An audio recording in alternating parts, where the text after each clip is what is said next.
Bom, então, que o Senhor Jesus abençoe todos nós nesse momento tão sagrado, que é o momento que nós nos reunimos para poder, segundo Jesus, segundo Kardec, nós aprendermos cada vez mais a valorizar nossa casa espírita, que o nosso tema hoje é casa espírita.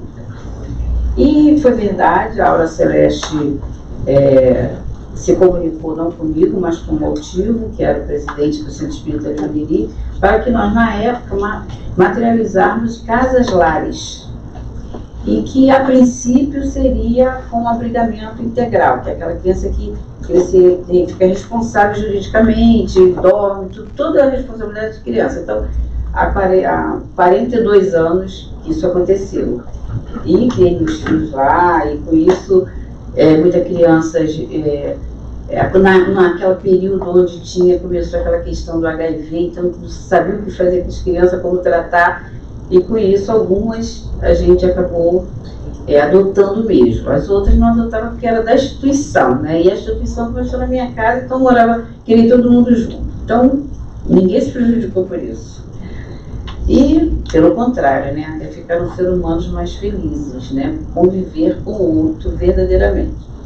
Então foi bom a lembrança da Aura Celeste, é muito bom a gente sempre estar lembrando desses espíritos que são espíritas, né, e a Aura Celeste era que nem a gente, trabalhadora, professora, batalhadora, criava filho, ia para o centro espírita, fundava a instituição, tem até hoje a instituição da Aura Celeste, João Evangelista, lá em Botafogo.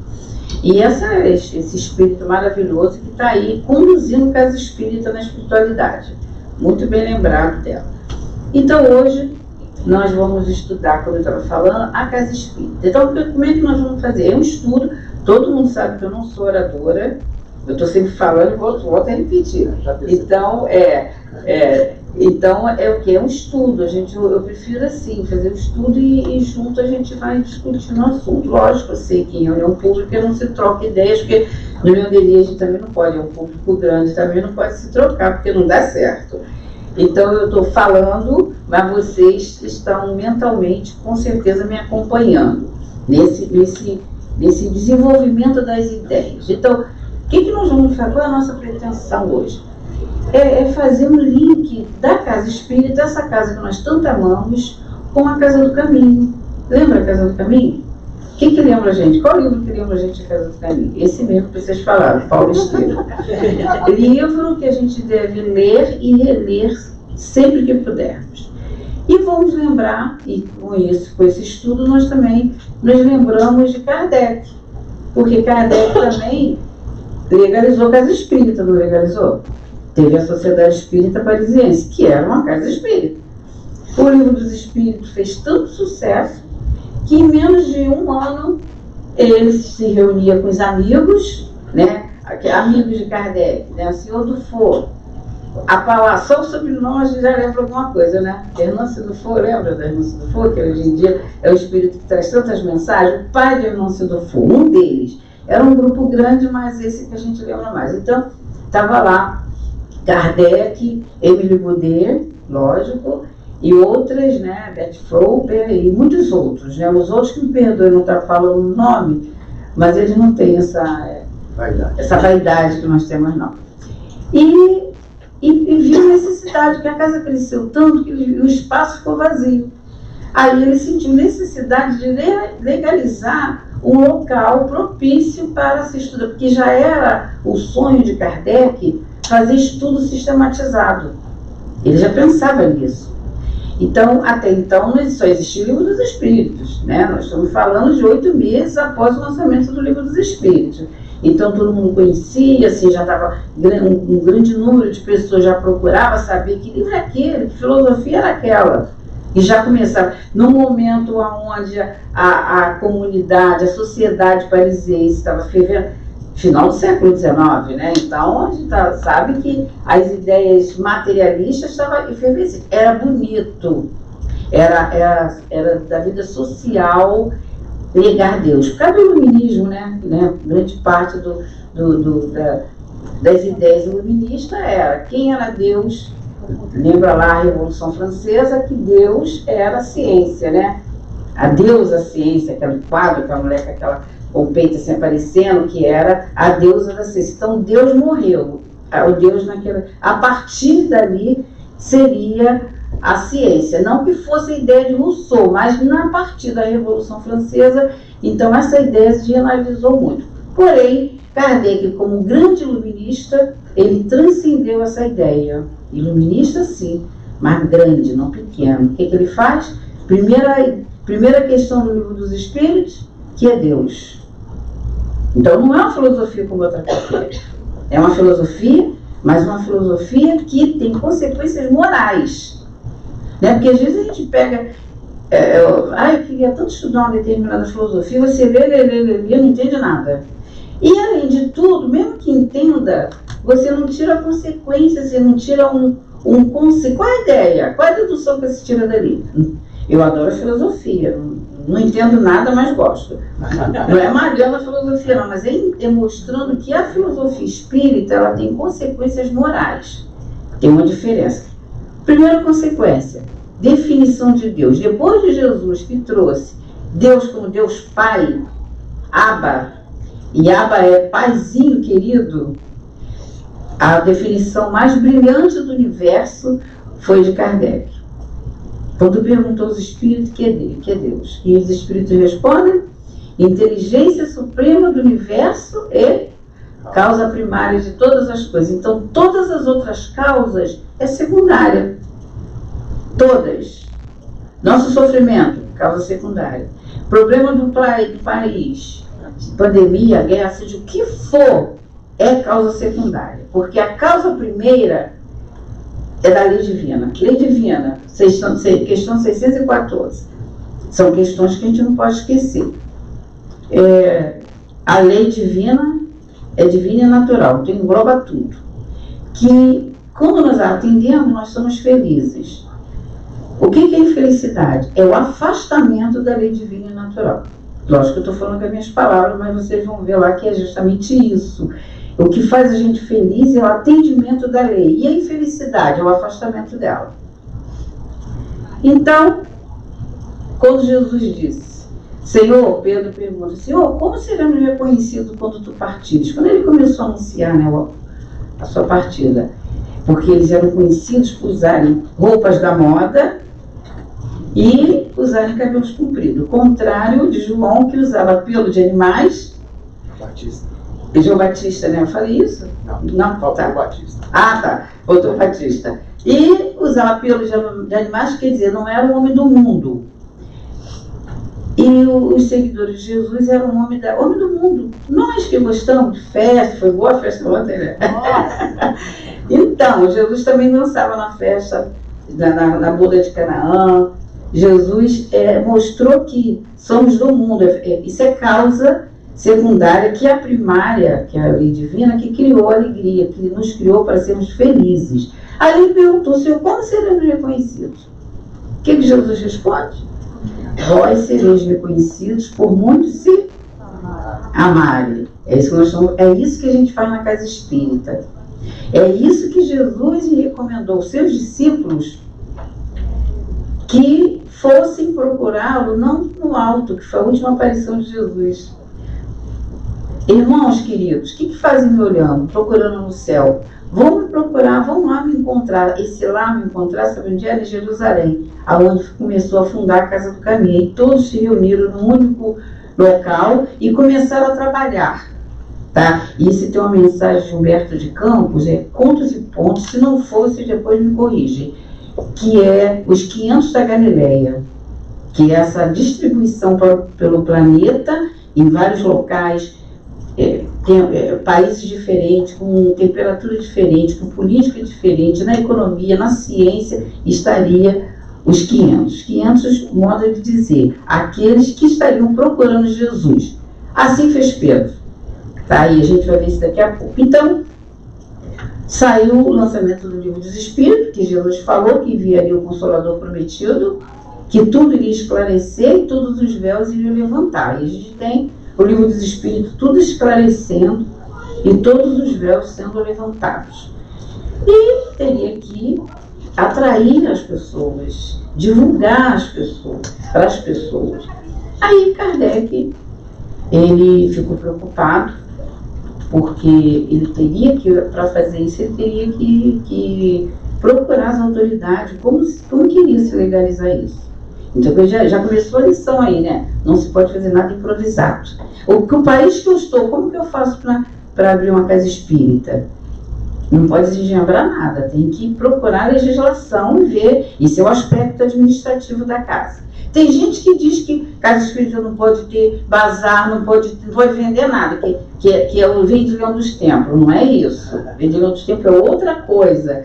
Kardec lançou a caixa. Precisa capitalizar, sim, porque precisa pagar luz, água, tem casa que tem até funcionários, aluguel, e o aluguel não é fácil. Vai cair do céu? Não vai. Então tem sim o aspecto administrativo financeiro da casa. Esse aspecto não é só para dirigente, não. É para qualquer um que seja beneficiado pela casa. E todos nós somos beneficiados pela casa. Aí Kardec procurou. Só que 20 dias antes, já tinha marcado a data e tudo, e achou o local. 20 dias antes dele reunir todo mundo para fazer a inauguração, um senhor chamado Félix Cortini vai e faz um atentado a Napoleão III, que era o sobrinho de Napoleão Bonaparte. Aí, a partir dali, ele decretou uma lei que vigorou de 1858 a 1872, quando ele morre. E qual seria essa lei? Que ninguém poderia se reunir, porque se reunisse mais de 10 pessoas, seria um motim, seria como se fosse culminar contra o imperador. Aí como ficaria a inauguração? A gente desiste, a gente deixa para lá. Isso nos representa, nos representa. O que acontece? Meu Deus, como é que a gente vai fazer para fazer esse estudo? E aí a casa? Onde que a gente onde vamos nos reunir? Essa questão é a questão da humanidade. Não tem ninguém vai se eximir dessa preocupação administrativa, dessa preocupação de local. É da natureza do planeta isso, tá? Então ninguém vai fugir disso, mas tem que enfrentar, não pode desistir. Aí foi o que o Kardec fez, não desistiu. O senhor Dufour era conhecido do prefeito da cidade de Paris, e ele falou, vou procurar saber. Foi lá, conversou com ele falou, não, pode sim, faz o seguinte, pede a ele. Não é com essas palavras, mas a gente tem que imaginar, né, gente? Então, vamos ver o que a gente pode fazer. Isso está relatado? Isso está relatado no Obras Póstumas, tá? Esse relato, da forma que eu estou fazendo com as minhas palavras, está no Obras Póstumas, vocês podem procurar. Aí, ele procurou, realmente, o senhor Dufour procurou o prefeito para que ali ele pudesse fazer o pedido. Aí vou citar aqui como que Kardec escreveu esse pedido, tá? É uma carta inédita, essa carta só foi achada em setembro de 2008. De 2008 que essa carta, porque teve vários documentos de Kardec que foi extraviado, né? Não sei se vocês estão acompanhando essas questões todas, e que muita coisa foi resgatada para a Segunda Guerra Mundial, principalmente na Segunda Guerra Mundial, e também quando o movimento espírita, a partir de 1869, no desencarne de Kardec, muitas questões assim, administrativas ficou complicado, e muitos documentos foram rasgados por Le Marie, que era o que ficou como presidente da Sociedade Parisiense, que depois teve o nome de Sociedade Anônima, mas até então era a Sociedade Parisiense. Então muita coisa sumiu, que agora foi resgatado. Algumas sim, outras não. Uma das que foi resgatada foi essa. Então, resumidamente, a carta, Kardec escrevendo da seguinte forma: carta ao senhor prefeito de polícia da cidade de Paris. Senhor prefeito, os membros fundadores do Círculo Parisiense de Estudos Espíritas, que solicitam a autorização necessária para constituir essa sociedade, temos a honra de pedir-vos que consintas as reuniões preparatórias enquanto esperamos a autorização regular. Com mais profundo respeito, senhor prefeito, tenho a honra de ser vosso humilde e muito obediente servidor. Aí ele coloca no documento da HLD, todo mundo sabe, Rivail, dito Allan Kardec. Então, importância aí, ele usou o nome dele como de Rivail e já usou o nome como Allan Kardec. Quer dizer, ele se comprometeu mesmo com aquilo ali. Então, ele estava empenhado, não estava com medo. Ou então, faça a carta, alguém assina, não. Ele mesmo assinou, com o nome dele conhecido no mundo acadêmico, que era muito conhecido, e mais já o dito Allan Kardec, todo mundo sabe a origem desse nome. Então, a gente tem, assim, uma pequena pincelada da situação da época. Porém, não para aí. Essa carta foi levada para o prefeito, só que não era só o prefeito que poderia autorizar. Existia o ministro de Questões Interiores. Esse ministro de Questão Interior é, na verdade, um general. Aí, então tem um general? Tem um general. O que tem a ver esse general com tudo isso? Aí ele leva, bom, tem um general que precisa receber essa carta. Levaram para o general Spinazzi, era um italiano. O general Spinazzi, na mesma hora, leu, na mesma hora ele foi e liberou a autorização para que eles pudessem se reunir. Não para aí a questão. O general Spinazzi ficou só 3 meses lá naquele ministério, foi transferido para uma guerra que estava acontecendo na Itália, que aquela parte ali de Milão estava lá em conflito, estavam querendo, o outro país estava querendo tomar a parte de Milão, então ele teve que ir. Então, naquela guerra ele morreu. 8 dias depois ele se comunica na Sociedade Espírita Parisiense. Com quem? Com a irmã Cidufo, a jovem irmã Cidufo, né, que era médium na época e que estava ali junto. Tinha outros médiums, aquela foi a irmã Cidufo. O que ele se comunicou? Ele falou que ele foi colocado naquele cargo apenas para liberar a autorização para Kardec. Aí vai uma pergunta: nós acreditamos verdadeiramente que os espíritos possam nos ajudar? E Kardec faz essa pergunta ainda também na Obras Póstumas.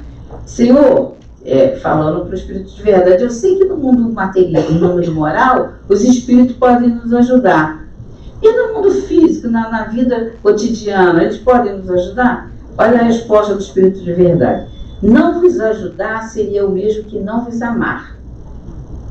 Então nós temos 2 grandes momentos importantíssimos de experiência de Kardec no movimento espírita, aonde ele, o que conduz uma casa espírita não pode temer, não pode ficar na dúvida se verdadeiramente vai conseguir pagar a conta no final do mês. Porque qual a casa espírita que não tem problema de dinheiro, gente? Qual é a casa espírita que não tem? Eu não conheço nenhuma que não esteja no vermelho. Mas não por não saber fazer gestão, é porque é difícil mesmo. É muito difícil. É muito difícil por vários aspectos. Um aspecto, a conscientização de quem vai, de quem frequenta. Esse é um aspecto seríssimo, porque a gente não obriga ninguém a ter uma mensalidade e muito menos obriga a pessoa a colaborar espontaneamente. Mas fica aqui uma reflexão. Será que é preciso, ou tem alguém que seja missionário para pagar as contas da casa espírita? Não tinha para Kardec também não. Foi cotizados. De onde ele conseguiu dinheiro para pagar o aluguel?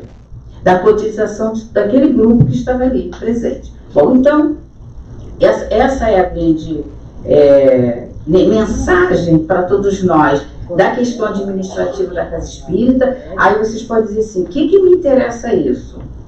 Isso interessa a todos nós, porque todos nós somos beneficiados. Outra coisa que nos interessa, é bom a casa espírita virtual? Ótimo, mas não é a base. Ela não é o planejamento divino ou virtual, pelo menos por enquanto. O que é das diretrizes espirituais é a casa física. Tudo é bom, tudo compõe. A gente só não pode abandonar um barco para o outro. A casa física, ela precisa continuar existindo. Esse motivo a gente não vai falar aqui agora, em outro momento, que aí tem a ver com outras questões fluídicas, tem uma série de coisas. Mas eu vou entrar com um texto que é de Paulo Estevão, do livro Paulo Estevão. Vou virar aí para vocês. Eu sei que não dá para ver, mas só para deixar um gostinho das imagens que nós iremos ver. Então, nós vamos fazer livro Paulo Estevão. Do primeiro ao quinto capítulo do Paulo Estevão é Emmanuel trazendo o perfil da casa espírita. A Emmanuel não ia fazer isso à toa, não ia dar ponto sem nó. Tem um motivo para que de um livro tão importante, do primeiro ao quinto capítulo, ser o movimento da casa espírita. Então, ele começa a trazer a casa espírita diante de cada um de nós. O que nós esperamos da casa espírita? O que nós achamos que nós devemos à casa espírita? Ou a gente não deve nada? Ou a gente reencarna sem compromisso nenhum com o movimento espírita no planeta? A gente já sabe que não. Que se não fosse assim, não teria o convite para a nossa vida. Não haveria uma sintonia de nós com a doutrina espírita. Teria com outras religiões, não com a doutrina espírita. Se tem sintonia, se de alguma forma nós somos convidados para ler um livro, ler uma mensagenzinha, já tem um sinal de que o universo está conspirando em nosso favor, para a nossa felicidade, né?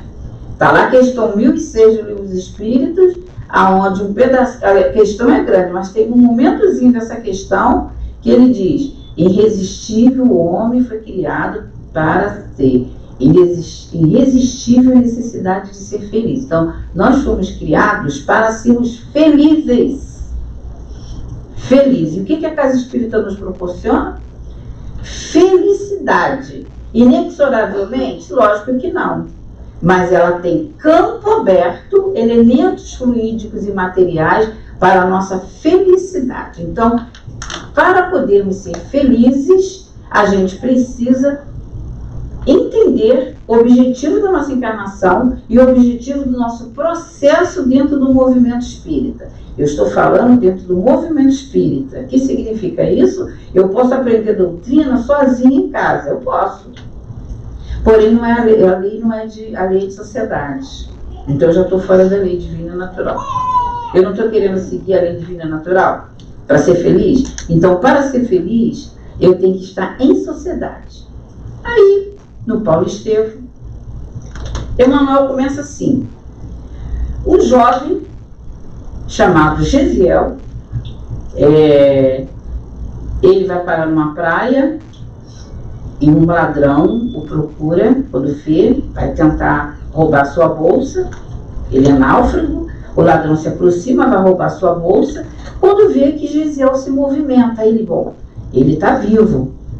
Quando ele estava vivo, ele mexeu, procurou. Como ele era um bom ladrão, o que ele fala? Ele vê que ele estava machucado, ele fala: eu sei quem pode te ajudar.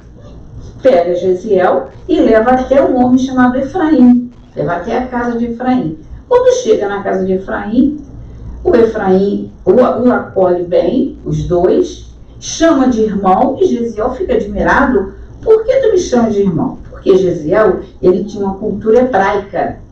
Para o hebraico, o irmão só se fosse de sangue. Aí ele pergunta: por que me chama de irmãos? Aí o Efraim fala: porque Jesus Cristo nos ensinou que somos todos irmãos. Quem é esse Jesus? Ele: onde você estava que não sabe quem é esse Jesus? O Jesus, o que foi crucificado. Ele: não, porque ele era prisioneiro, ele estava como escravo nas galeras, não tinha informação sobre aquilo ali. Isso é, Jesus Cristo, o Messias, quando ele falou Messias que há de vir, o Messias que há de vir, por quê? O Gesiel era extremo estudioso do Velho Testamento, dos profetas. Isso ué, mas eu não sei, porque o Messias está para vir, mas não, nesse momento não, ainda não é esse o momento. Ele não, o momento quem sabe é Deus, no discurso dos dois, o momento quem sabe é Deus. Aí Gesiel, ele vê que Gesiel tem conhecimento do Velho Testamento, e estava doente com a pole na casa dele, e vira assim, ó, logo mais vos livrarei, os dois, para os irmãos. Aí o ladrão pergunta assim, e fala lá em Jerusalém, mas por que tão longe? Para que e por que tão longe? Aí o Efraim fala assim, porque só lá nós temos muitos que possam nos atender. Bom, pretensão de Emanuel com isso aí. Primeira, casa espírita. A importância da casa espírita na recepção. Recepção, aquele pedacinho ali. A recepção da casa espírita não é só o local físico. A recepção na casa espírita é Efraim, por exemplo. Todos nós estamos aqui. Se algum dia alguém nos encontrar, seja onde for, nós seremos representantes da casa espírita. Nós seremos elementos multiplicadores e referência. Ah, olha lá está fulano, ó, é lá da Casa Plenitude. Então, dependendo da sua postura, você vai representar a sua casa aonde você estiver. Efraim estava representando a casa quando o ladrão que ia, de alguma forma, ia roubar Gesiel e que se apiedou por ele, que viu que ele estava doente, de quem ele lembrou? De Efraim. Onde Efraim convivia e trabalhava, na Casa do Caminho. Sei quem pode ajudar. Então, se preparem, tá? Nós seremos referência no mundo. Não importa onde for, vai ter alguém que vai te identificar como referência da casa espírita. Já começou o trabalho aí, já começou aí a recepção. Então, a recepção, ele leva Efraim, leva Gesiel. Tá chata essa história? Não, né? Que a gente vai contando, a gente não sabe como é que vocês estão recebendo isso. Então, Efraim leva Gesiel junto com o ladrão para a Casa do Caminho. Chegando lá, ele é recebido com as imagens, a imagem é muito boa, né? A imagem iria animar mais. Aí Pedro o recebe, Pedro e Tiago recebem. E Pedro recebe com muito entusiasmo, carinho e dedicação, recepção na casa espírita. A gente tem que ter muito cuidado como vai receber as pessoas. A pessoa que está preparada para receber, ela não pode ser uma pessoa que... Ela tem que saber os horários que tem funcionamento na casa, ela tem que saber quais são os trabalhos que tem na casa, porque a pessoa chega, ela às vezes não sabe nem o que ela quer. Ela fala, não, eu vim aqui, mas quem é você?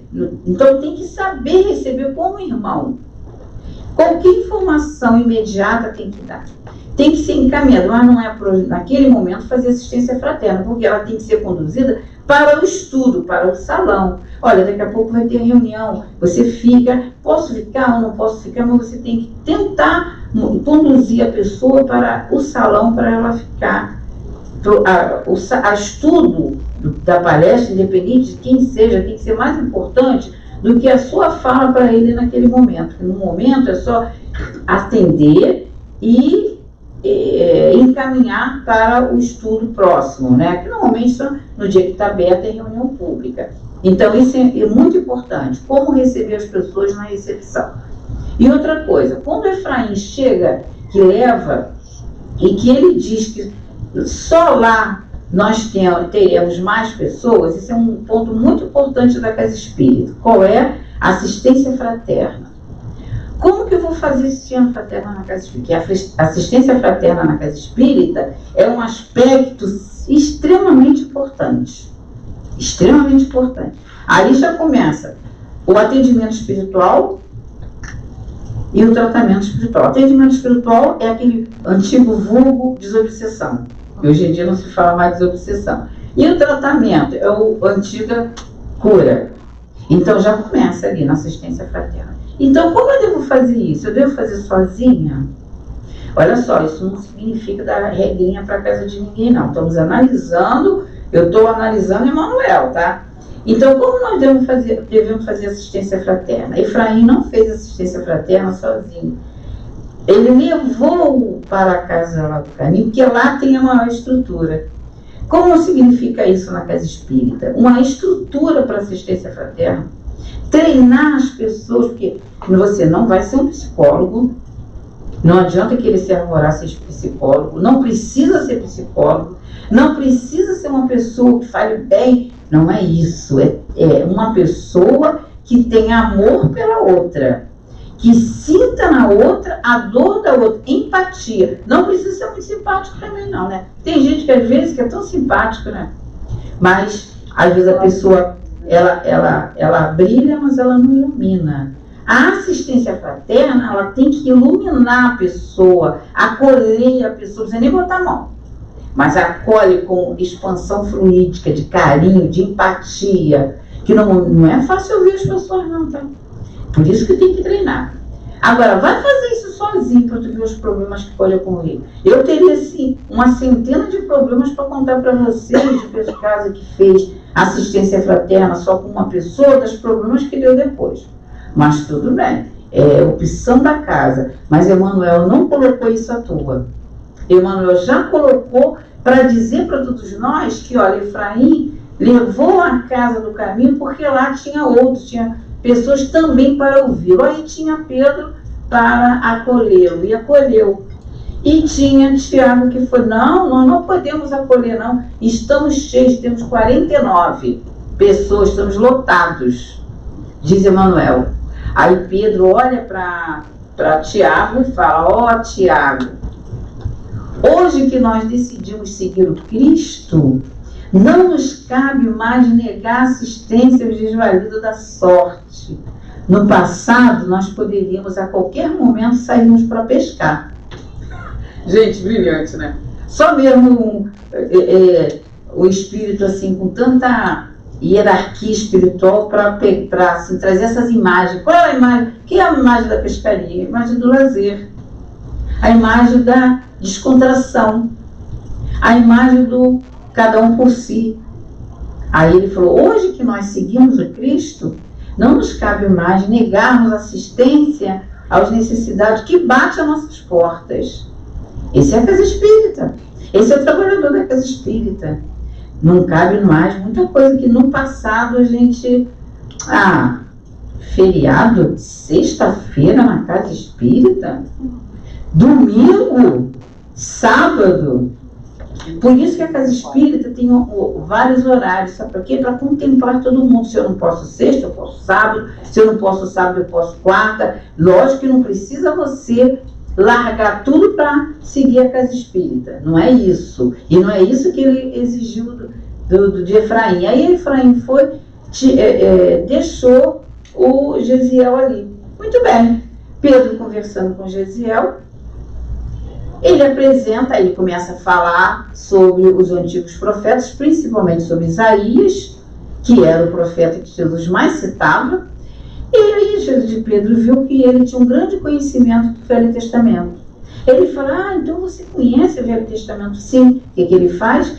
Espera aí que eu vou te trazer uma novidade. Ele vai no quarto ao lado, relata-nos Emmanuel, e ele traz para Efraim as anotações de Mateus.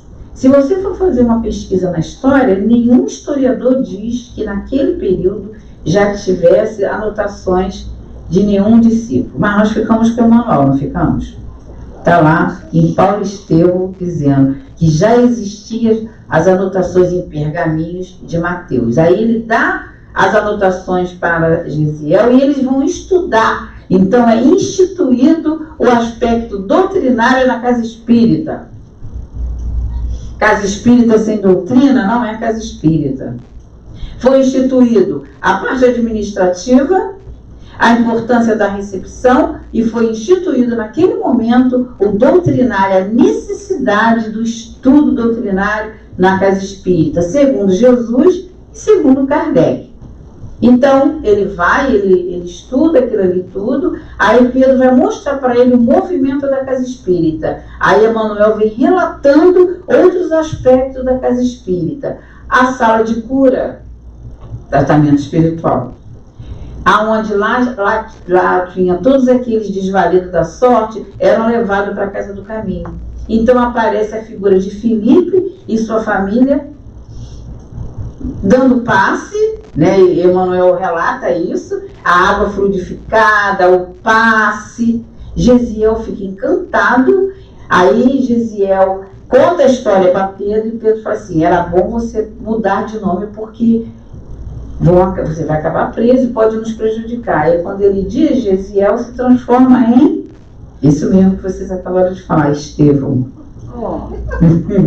O nosso querido e amado Estevão. Aí Estevão começa a falar sobre as anotações de Mateus. Então ele fala de forma tão brilhante que instituiu-se ali. Aí Pedro fala assim, bom, quem fazia isso era eu, mas eu estou cansado, eu tenho que cuidar dos doentes, eu tenho que cuidar de várias questões. Aí ele fica responsável pelo departamento, ou divisão, ou departamento, ou setor doutrinário da casa espírita. Aí ele faz as palestras, ele começa a estudar sobre o Velho Testamento, ele começa a conhecer a história de Jesus, ele começa a falar de Jesus de forma brilhante. Aí ele começa também a fazer algumas curas, que no momento que ele falava, ele quando estendia os braços, e era ali mesmo, ele já realizava as curas, que é isso que é a reunião pública. A reunião pública é um momento que, nesse momento agora, cada um de nós, os nossos benfeitores se aproximam e começam a fazer toda uma auscultação dos nossos problemas, parentes, vizinhos, problema nosso do passado, problema nosso atual. Então, este momento aqui não é um momento como outro qualquer. É um momento sagrado na nossa vida. É um momento que nós abrimos campo para que os benfeitores se aproximem com a sua equipe. Cuidando, nesse momento, eles vão lá no vizinho, eles vão no trabalho de cada um de vocês, eles vão aonde precisar. Não é só aqui nos Estados Unidos, não. Tem parente no Brasil, outro lugar, eles vão lá. Vão e curam. E fazem o tratamento espiritual. Então, o que a gente precisa? A gente precisa estar em sintonia, não com a pessoa que está falando, mas precisa estar em sintonia com o conteúdo, o que vai veicular. Por isso que a casa espírita tem que ter muito cuidado com quem vai veicular, não é a pessoa, o assunto que vai ser veiculado. É sobre Jesus? É sobre Kardec? É sobre as obras complementares? Ótimo, porque fora disso não é reunião espírita. É isso que tem na questão 325 do Livro dos Médiuns. É isso que tem no capítulo 30 do Livro dos Médiuns, Regulamento da Casa Espírita. Primeiro artigo do Regulamento da Casa Espírita no Livro dos Médiuns.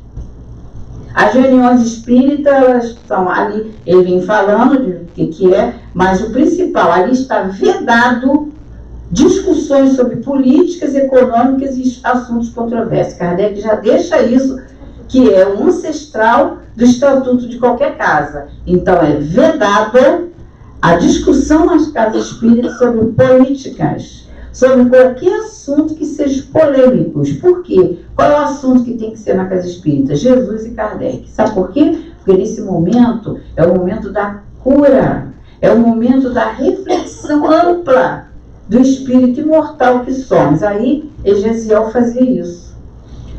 Mais tarde, ele passa para o tratamento espiritual, e Emmanuel traz toda essa informação do tratamento espiritual, e num dia ele está falando brilhantemente sobre o carpinteiro, e um jovem está ouvindo, fala, e levanta e fala: Galileus amigos, por que está acontecendo com vocês que estão se deixando levar por esse, aí usa um termo que eu não estou lembrando. O que acontece? Por que vocês estão bêbados? E Gesiel continua falando. E aí ele sai e vem, mais tarde ele vem com o grupo, com a autoridade do Sinédrio, é quando eles arrastam Estevão para ser apedrejado. Então Estevão foi arrastado daquele momento para ser apedrejado. E a história todo mundo sabe do apedrejamento de Estevão. Todo mundo sabe que mais tarde o que aconteceu com Paulo, né? E a casa espírita significa o que pra gente? A gente não ter o nosso carro roubado, a gente não ter perda de emprego, a gente não ter nenhuma decepção na vida física? Não. A casa espírita é o local que vai nos dar coragem para enfrentar as nossas necessidades de evolução. evolução para desenvolver habilidades, ou evolução para desenvolver transcendência do nível de consciência, evolução para caminhar enquanto você não se quitar com a lei, você não caminha. Então é na casa espírita que você aprende isso. Não vamos esperar na casa espírita facilidades, mas vamos esperar na casa espírita evolução, evolução da alma, evolução do nível de conscientização, para que nós possamos verdadeiramente entender quais são os objetivos da nossa reencarnação quanto espírita e como espírita. É isso que a gente, pelo menos é o objetivo maior nosso de hoje, em relação à frequência, não digo só, a sermos trabalhadores e cooperadores da casa espírita. Por quê? Frequência, a gente já tem hábito de frequentar templos. Está lá Sócrates falando, eu vejo a população procurando os templos para se consultar com as pitonisas. Vou casar, vou ganhar as guerras, vou conseguir bens materiais. Isso a gente já é milenar, esse condicionamento nosso, já é um condicionamento fisiológico. A gente já, necessariamente, a gente procura um local para a adoração, porque já é da lei divina e natural.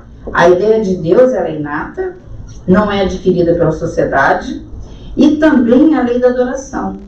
Então, querendo ou não, o espírito, quem é o espírito? O espírito somos nós, a inteligência do universo, criado por Deus simples e ignorante. Bom, ignorante a gente ainda é, mas simples não mais, né? Somos criados simples e ignorantes no processo evolutivo. Então, no processo evolutivo, querendo ou não, nós trazemos o DNA de Deus na gente. Vamos pensar, nós estivemos com Deus. Isso não é pouca coisa. Então, nós somos arrastados pela lei para gravitarmos em retorno de Deus. Arrastado pela lei. E o livre-arbítrio? Sim, para você decidir se esse arrastamento, se essa injunção da lei que vai fazendo você, querendo ou não evoluir, se ela vai ser com dor ou com amor. Para ganhar virtude, questão 893 do Livro dos Espíritos. O que é uma pessoa virtuosa? É uma pessoa que dirige não sei quantas instituições? É uma pessoa que faz não sei quantas palestras, dá não sei quantos passos? Segundo os espíritos, não. Para adquirir virtude, é aquela pessoa que faz resistência voluntária aos arrastamentos interiores das más tendências. Dá para traduzir? Não? Dá. Porque eu adoro essa questão. Para se adquirir virtude. A pessoa. É o 893 do Livro dos Espíritos. É quando a gente faz resistência voluntária. Não pode ser resistência porque alguma coisa de fora obriga a gente a ceder, não. Resistência voluntária aos arrastamentos das injunções interiores. Reforma íntima. Da reforma íntima. Vulgo reforma íntima. Essa reforma íntima, ela é boa fazer com atitudes exteriores? É. O que é atitudes exteriores? É procurar o necessitado, é o bom samaritano, que Jesus nos deixou como exemplo. É cumprir a lei. Mas já viu que a gente às vezes faz isso e continua sendo infeliz? Por quê? Porque esse processo, ele pode ser de fora, pode, mas ele está no momento da transição. Isso a gente não... Eu sei que é uma palavra que todo mundo agora fala muito, mas é uma realidade. O momento da transição planetária não é um momento de nada fora, é tudo dentro. Não é um momento de mais Deus fora, é Deus dentro. A gente sabe que existe a questão de Deus de forma imanente. Lógico, nós tivemos que Deus, nós temos o DNA de Deus, a alma é criada com DNA divino. Então não tem como a gente fugir disso. O fugir disso é o afastamento da lei divina. O que gera? Infelicidade. Então, o que a casa espírita pode proporcionar para a gente? A gente pode falar para a pessoa, não, vamos na tua casa espírita, tenho certeza que você vai ficar boa. Não podemos dar essa garantia, porque não é a casa espírita que vai fazer você melhorar. É o instrumento que existe na casa espírita que se você voluntariamente não fizer resistência, se não fizer resistência, que a gente já chega querendo dar ordem, né? Você poderia fazer assim, assado, a gente já chega querendo ser notório, querendo mudar as coisas e adaptar as coisas aos nossos interesses pessoais. E, no entanto, a gente precisa entender que o processo de evolução é um processo que diz importância da personalidade e o interesse pessoal. Então, eu preciso fazer resistência voluntária a esse processo, que é um processo natural da evolução. Mas só que agora nós não estamos mais no condicionamento fisiológico, que é a questão lá do reptiliano, para conseguir conquistar. Nós já conquistamos esse processo. Qual é o nosso processo agora? É de construção do automatismo moral. Porque a gente não acredita mais naquela premissa de que Deus criou os anjos e os homens. Isso aí é antigo pra gente. Morre, fora. Fora achar que existem criaturas criadas especiais. A gente ainda repete, mas se eu fosse você, mas se eu fosse... Não existe isso. Existe, a partir de hoje, eu vou me determinar a quê? A começar a manjedoura. O que é a manjedoura? Por que a manjedoura ficou tão conhecida no planeta? Porque a manjedoura é uma mensagem divina de fé, esperança e caridade. Porque significa que a qualquer momento você pode começar. E a qualquer momento você pode começar do elemento mais simples, que é o pensamento. Que é o pensamento que você tem que mudar. Se não mudar a estrutura mental, que é o ponto de vista que está no Evangelho, o resto não vai mudar nada. Então, toda essa reflexão que a doutrina espírita traz para a gente é para a gente chegar a este ponto. Qual é o ponto?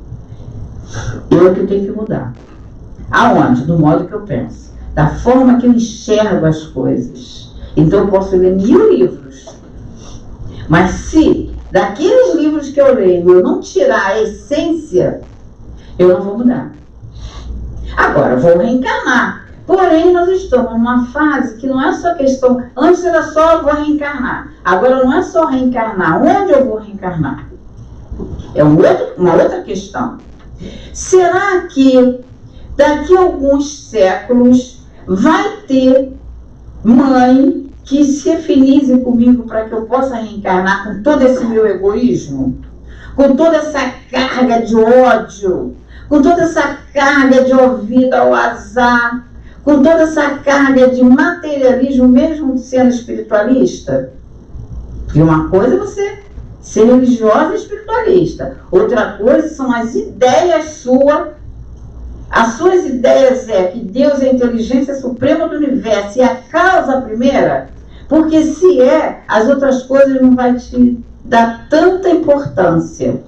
Porque você vai confiar que, se você pedir com confiança, Deus vai te dar coragem, vai te dar esperança, vai te conceder instrumento para que você possa sair daquela situação. Porém, quando? Esse quando não cabe a gente.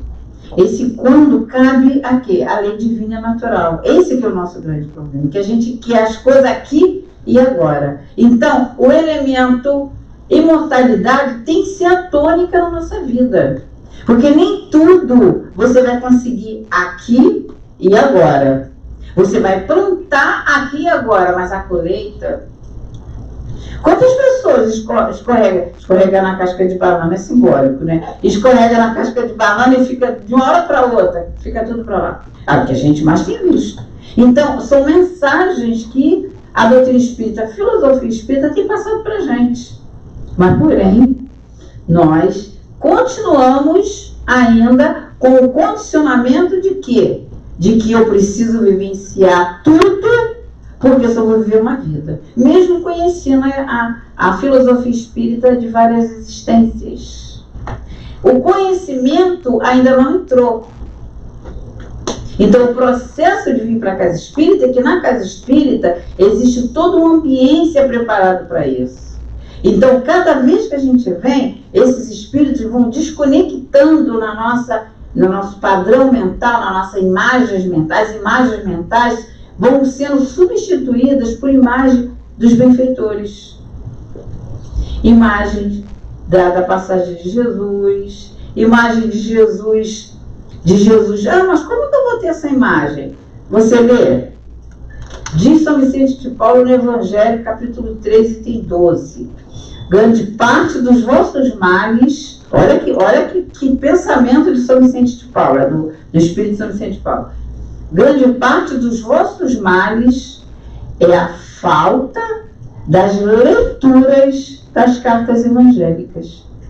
Ele não está falando a falta da prática das cartas evangélicas, das leituras.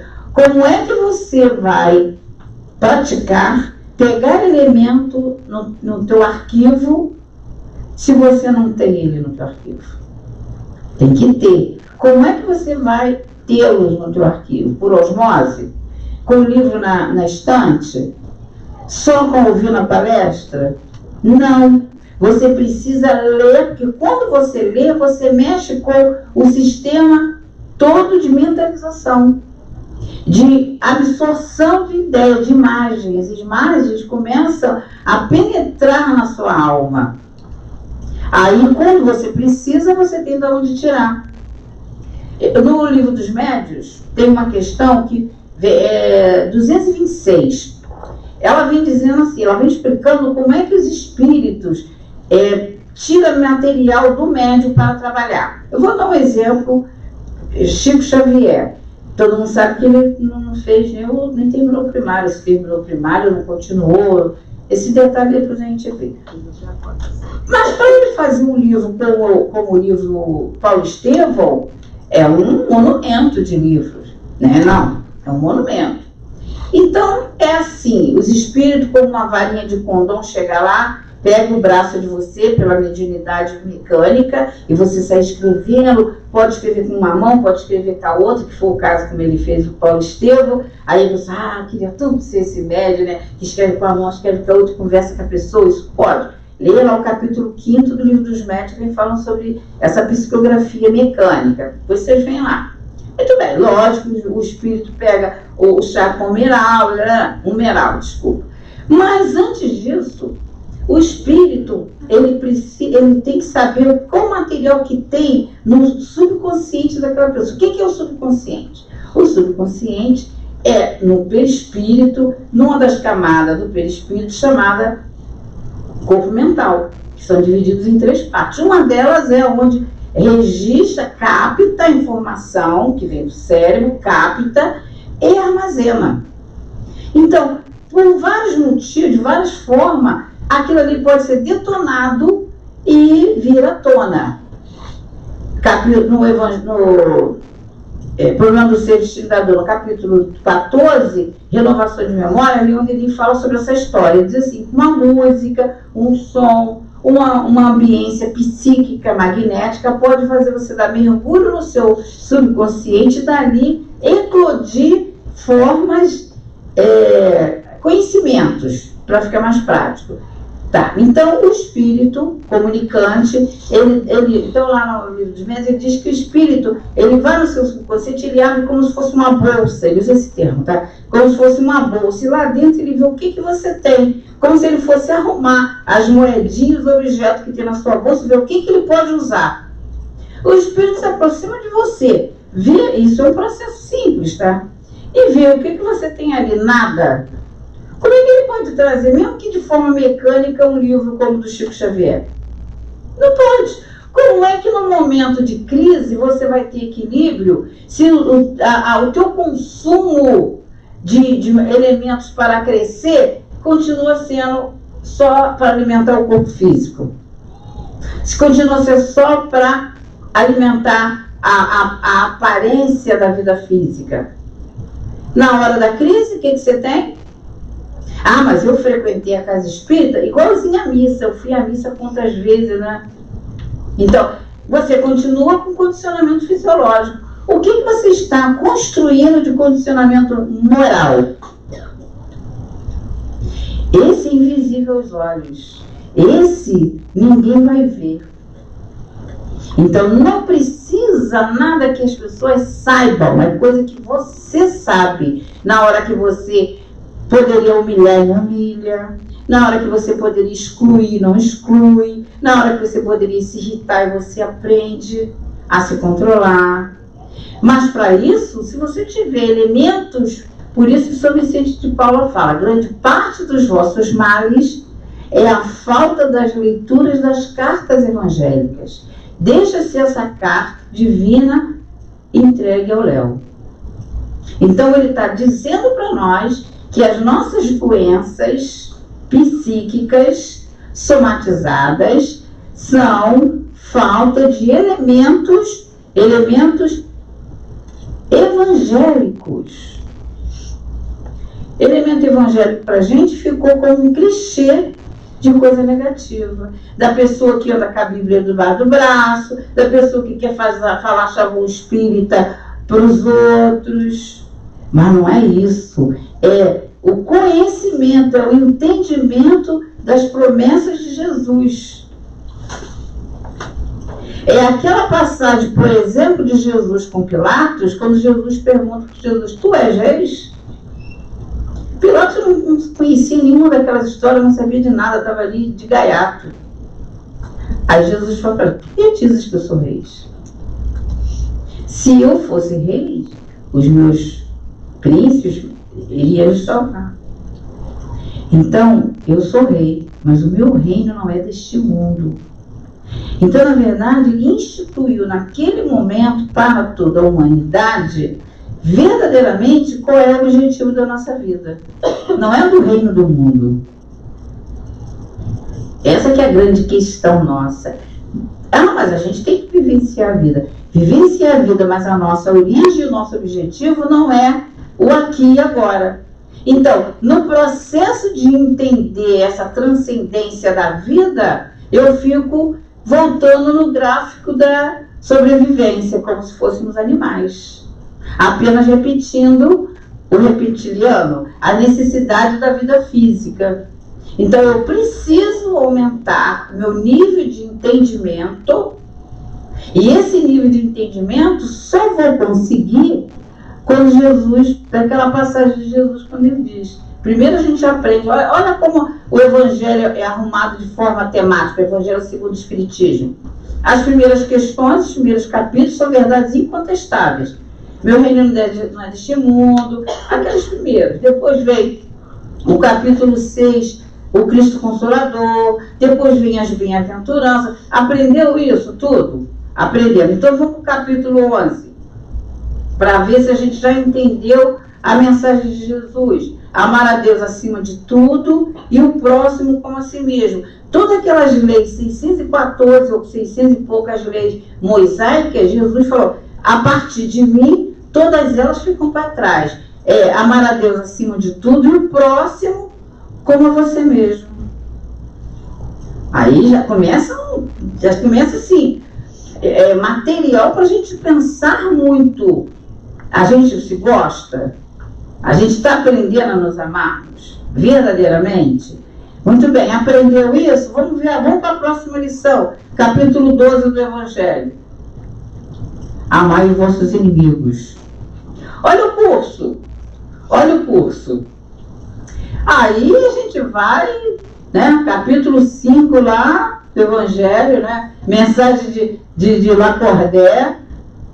A prece é boa, a fé é boa, mas ela é o sustentáculo da alma, mas ela precisa estar sustentada na confiança da vontade de Deus. Outra coisa difícil, a vontade de Deus, porque a gente quer a nossa. Então ele diz que fé é boa, orar é bom, se estiver sedimentada na vontade de Deus. Ela é boa, ela é o sustentáculo da alma, mas que seja feita a nossa vontade, não a vossa vontade. É isso que a gente aprende com as espíritas. Então, vir à casa espírita é justamente o quê? Um curso, uma preparação para a gente poder dar a Terra, para a gente poder continuar reencarnando no planeta Terra. Porque senão nem isso a gente vai conseguir. Somos eternos, vamos continuar reencarnando, mas não na Terra que a gente tanto gosta. Então, esse é o local. Esse o ponto de luz criado pela espiritualidade, e a gente sabe que é Jesus que nos encaminha para os campos de trabalho. Então, todo mundo que vem aqui é encaminhado por Jesus. Todos. E essa casa, como qualquer casa espírita, é um campo de trabalho. É um campo de trabalho aonde? É para cultivar a prece, para falar de Deus, para falar da imortalidade, para ensinar as pessoas a procurar Deus, para nos ensinar a nos reconectarmos com a ideia de Deus. A gente conhece a palavra do filho pródigo? Então, nós estamos fazendo esse retorno, não estamos? Graças a Deus. Então, o retorno do filho pródigo é a casa espírita, aonde o pai nos acolhe de braços abertos, o pai chama a comunidade, e a comunidade também, a gente deixou uma marca. Quando nós nos afastamos, nós criamos marcas. Marcas essas que deu consequência com a lei divina. Aí a gente tem que se reconectar com Deus, porque em que religião do passado nós tanto aprendemos sobre Deus? Não o velho de barba, mas a inteligência suprema do universo e causa primária de todas as coisas. Diferente, não é isso? Diferente, não é Deus que pune, não é Deus que tem inveja de ninguém, não. Deus inteligência. É Deus inteligência e suprema e causa primária de todas as coisas. Então, a gente retorna para a casa espírita para se reconectarmos com esse Deus, nos reconectarmos com essa comunidade. Já viu que na casa espírita a gente encontra pessoas que a gente tem a simpatia imediata, mas a gente encontra também cada criatura que no passado... minha bodinha. Só Deus, né? A gente fala assim, só Deus. O que fazer? Ter a mesma postura que a gente tinha no passado? Ou, a partir de agora, a gente tentar nos reconciliarmos com o filho mais velho, que também tinha que acolher o irmão, mas não acolheu. Mas é problema dele. Aí o que você vai fazer? Você volta para casa querendo brigar com o irmão? Querendo a fortuna do pai? A gente volta para a casa espírita querendo que a casa espírita seja aquilo que os templos do passado, que a gente adorava, para consultar com as pitonias. A gente volta para a mediunidade querendo que o médium seja mediunidade antes de Kardec. Ou você era queimada ou você era endeusada, né? Rasputin e Joana d'Arc. Uma queimada, outra endeusada. A mediunidade após Kardec. Tudo é levado em consideração. Tudo. Supervalorização do moral, importância do trabalho, importância do estudo, importância da pesquisa, importância de ponto e vírgula de estudar as obras básicas, não mais as obras básicas debaixo do braço, mas estudar ponto e vírgula, para entender, estudar até quando? Diz o Dr. Bezerra de Menezes que mais ou menos uns 7 séculos o planeta ainda vai precisar repetir toda a obra básica estudando. Todo mundo conhece a história de Paulo Estevam. Ainda vamos mais uma vez, daqui não sei quando, voltar nessa história. Voltar, porque tem importância, aqueles 5 capítulos está falando da chegada de Estevão na Casa do Caminho. Tem importância nós conhecermos que a casa espírita, ela tem vários aspectos. A gente não chega na casa espírita apenas para termos revelações. Pode até ter, mas o objetivo da casa espírita não é a revelação. O objetivo, Kardec fala que as manifestações físicas, como aconteceu, que foi a grande invasão organizada, lá com as irmãs Fox, aqui, quando eu estava no Brasil, a gente fala lá, né? Aqui nos Estados Unidos, com as irmãs Fox, o Jonathan Cusi, que muitos outros médios, porque na América que começou tudo isso. Né? E quando a gente começa a estudar a Revista Espírita, de 1858, o que Kardec começa a falar? Admiro muito que na França não tenha instrumentos para a divulgação do espiritismo, não é do espiritismo, do espiritualismo que ele fala. Porque nas Américas muitos órgãos existem divulgando tudo isso. Então ele cita isso, era verdade. Era riquíssimo de médios, riquíssimo de locais que se fazia comunicação com os espíritos, né? Então não era só as irmãs Fox. Elas que ficaram mais conhecidas, mas muitos outros fizeram isso. Porém, por um atalho, ela foi parar na França. Por um atalho, porque poderia sim ter sido aqui. Poderia. Porém, isso vai retornando. Vai retornando por quê? Por causa do planejamento divino. O planejamento divino é: a doutrina espírita será a religião do futuro? Todos terão que ser espírita? Não. A doutrina espírita será o futuro das religiões. É muito diferente. Então, se a gente perceber, as premissas espíritas, elas vão penetrando nos ambientes. Então, esse momento que nós estamos aqui, sabe o que nós estamos fazendo? Realizando um trabalho. Que trabalho? A paz do mundo. Nós estamos emitindo pensamentos, sentimentos que vão ser utilizados pelos bons espíritos para ser levados por locais que eles acharem melhor. Então, a nossa postura é sempre de estar como colaborador, como trabalhador. Nós já temos resistência para isso? Ou a qualquer momento a gente se entedia? Se não for, se aquele assunto não for o tempo inteiro muito vibrante, o que acontece com a gente vai caindo o nível de atenção. Porém, é aquela passagem de Jesus com os discípulos: mas nem um minuto vocês podem ficar acordados? E Jesus lá, quando aconteceu aquela manifestação no Monte Tabor, só no momento da manifestação que todos eles ficaram atentos. Senhor, vamos fazer 3 templos aqui para você, para Moisés. Jesus, cala-te. Não entendeu nada.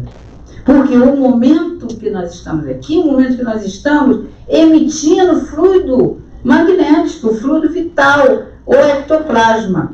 Vai ficar aqui, vai curar primeiro quem está aqui. Depois os bons espíritos vão utilizar esse material para levar para as escolas, para as fábricas, para os comércios, para os locais ao redor. Aonde tiver uma casa espírita, tudo ao redor se beneficia. Tudo ao redor se beneficia. Onde está isso? Comunicação de médium na Revista Espírita. Ele diz que as cidades, elas são construídas com a força magnética dos habitantes, que os espíritos vão pegando aquele magnetismo e vão fazendo as construções. Porque antes de construir uma casa, qual é o hábito que nós temos? Vibração, não é isso? Vamos antes de vir para essa sede. Com certeza teve um planejamento. Esse planejamento, todo mundo não foi vibrando? Vamos vibrar, não é isso? Então, ali vai ser uma construção das paredes espirituais, porque a casa espírita, elas não são essas paredes aqui. Essa aqui é a parede física. A parede verdadeira, o ambiente verdadeiro é muito maior do que isso. Porque o ambiente são as paredes espirituais. Por quê? Porque acolhe o sofredor. Porque cada pessoa que vem, ela vem trazendo muitas dezenas de espíritos que necessitam. Porque você é médium, você está fichado na casa. Existe uma ficha. Existe todo um relatório do médium. No Memória de Suicida, quando eles vão trazer aqueles espíritos para ser socorridos no centro, foi selecionado o Brasil, eles procuraram em vários países. Resolveram que seria no Brasil, resolveram que seria numa determinada cidade, num determinado centro. Só que antes de tudo isso, eles fazem uma comunicação com Maria de Nazaré, lá na colônia Maria de Nazaré, de forma telepática, pedindo permissão para que isso acontecesse. Ela responde dizendo que poderia. Aquele grupo do Ramiro de Guzmão, mais Teócrito, ele se comunica com os benfeitores da casa espírita espiritual para ver se era possível. Teve a resposta positiva. Ele se encontra com aqueles médios à noite, tem toda uma conversa, então tem toda a ficha daqueles médios. Eles verificam se o médium tem algum problema nos órgãos físicos, eles fazem a cura do médium, dos órgãos, para que eles fiquem preparados, eles providenciam alguma situação que poderia impedir aquele trabalho daqueles médios. Olha quanto benefício. E eles não são informados que isso acontece não, tá? Aí ele vê todos os detalhes da vida material daquele médium. Tá tudo acertado? Tá tudo acertado. Então, no dia tal, que é o dia da desobsessão, aqueles médios se comparecem com tudo arrumado, só que eles nem imaginam. Mas nós já sabemos que isso acontece. Então, a gente não pode ter dúvidas que nós somos beneficiados. Quantos males nós somos, assim, eximidos quando nós estamos enganjados no trabalho? O trabalho não é só de quem é da incorporação, não, tá? Sabe a pessoa que bota a aguinha para água frutificada? Sabe a pessoa que varre? Sabe a pessoa que chega mais cedo para fechar ou cedo para abrir e fica até mais tarde para fechar? Sabe a pessoa que ajuda ali, sabe o bazarzinho? Que vai separando ali? Todos são beneficiados, porque no momento ou seja da cura, ou seja da desobsessão, toda a casa tem que estar funcionando. Todo mundo tem que estar trabalhando nesse mundo, não é rindo, é brincando sim, é com alegria, porém com senso de responsabilidade. Imagine você fazendo isso 30 anos, imagine 20, 10, 5, imagine o engajamento que você vai tendo, quantos males você se livra, sem você saber. É trabalho anônimo. O trabalho desses benfeitores são anônimos. A gente não valoriza. E às vezes a gente ainda fala, meu Deus, a minha vida parece que não anda para frente. Mas em que aspecto você está querendo dizer? No aspecto de compras? No aspecto de aquisição? Ou no aspecto de equilíbrio? Ou no aspecto de serenidade? Ah, que isso para mim não tem valor, né? Mas perde isso para tu ver. Aí você vai dar valor o dia que você está um minuto que se afastem, como você se desequilibra, como você se sente infeliz, desanimado, melancólico. Então, gente, é na casa espírita física que a gente consegue, não menosprezando o estudo online, porque eu não posso falar isso, eu faço 5 programas por semana. Não é para fazer exibição, não. Isso aí não é questão de exibição, porque eu tenho que acordar às 4 horas da manhã, às 5h30 da manhã, eu tenho que estar lá pronta para estudar o Memória de Suicida, com o pessoal lá da Itália. E adoro fazer, tá? Porque eu só quero dizer o seguinte, que tem que se comprometer. Então, eu valorizo sim o estudo online, mas cá para nós, né? É na casa espírita que a gente vai verdadeiramente aprender a essência da doutrina espírita, porque, olha, filmes, novela, tudo pode falar de conceitos e até espírita, mas verdadeiramente quem tem que falar a essência e o certo somos nós dentro da casa espírita. É através da casa espírita que o conceito doutrinário ele tem obrigação de ser divulgado. Ah, mas está nos livros. Está no livro, a pessoa pode interpretar errado, pode interpretar como ela quer. Mas na casa espírita não tem como. Por quê? Um vem e pode falar errado, o outro vem e corrige. Sem sentir, o outro vai equilibrar aquele assunto. Tá? Então, já passou minha hora, né? Tá bom, desculpa.